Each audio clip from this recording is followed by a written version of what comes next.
anything about Nichols, then you would know that she's the most mature person you could ever meet. She never giggles about silly jokes my dad and I make. She never runs around the house when she has friends over. She's always calm, cool, and collected no matter what. And if you really knew anything about Nichols, you would know that none of that is true. You can constantly find Jessica giggling when she's talking to Lena and McKenna or friends from Walden. And whenever she sees our cats at home, she suddenly becomes a 5-year-old girl. Jessica enjoys the little things in life because, for some reason, everything is better to her when it's miniature. Like those little salt shakers at restaurants that are really small. 5-year-old girl. All 12 years of schooling just go right down the drain in a second. But the one thing everyone knows about Jessica, even if you've never met her, is that she is small. Jessica Nichols is a small person. Asking me what to put in her speech, she asked me, tell me something hilarious that I have done in my life. And within 5 seconds, I promptly responded, growth. Her subsequent response was little more than inappropriate for the current setting, so it will remain undisclosed. My guidelines for this introduction were, make it funny, make it sweet, and don't make me cry.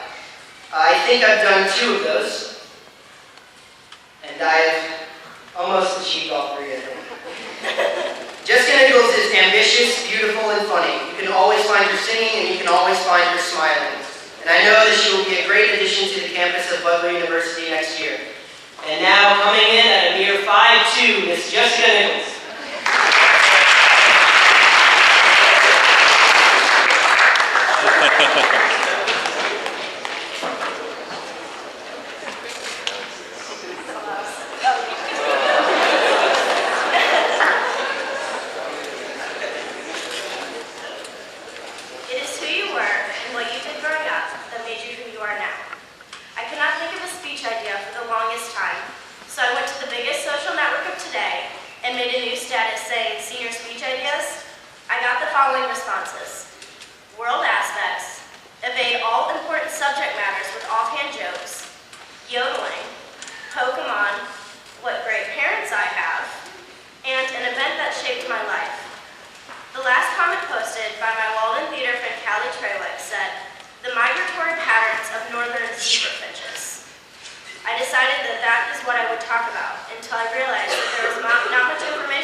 grew up with that may or may not still air. Usually if it is still on TV though, it watched early morning Sesame Street. Believe it or not, but Elmo's world has disappeared and has been replaced by a computer-generated paint blob with a face. And bits from the show are now created by clay structures in a quick picture motion style. I only say this because I remember watching these shows like Sesame Street and Barney and Teletubbies and dressing up like these characters for Halloween. Looking back at my childhood pictures, I remember where I have been, whether it be an RV trip to Gatlinburg, a parking lot learning to ride a bike, a toy box, a home, a tub, a petting zoo, a real zoo, or standing outside my front door wearing a pink fruit dress, mom-styled socks with tennis shoes, and a hairstyle that I hated the first time I looked at the picture, but seem to like now. Nowadays, I manage to explore these pictures, if ever I need a pick-me-up in order to remember that even if we aren't now, we were cute once. I developed a strong interest in the art of photography throughout the years, so to remember where I have been, what I have done, who I was, and who I have become. So remember that you can also take pictures in order to remember what you will never want to forget. It is a way of capturing a moment and keeping it stuck in time. While everything else is constantly changing around you, the picture stays the same. So my first times walking, singing, swimming, finger painting, grocery bagging, brushing my teeth, and times talking on the phone with Barney, and my first Halloween are all captured for lifetimes. So I will leave you with a few random quotes that mean a lot to me in life in general. Your past makes you who you are, but does not define who you are. And be faithful in the small things, because it is in them that your strength lies, like in pictures.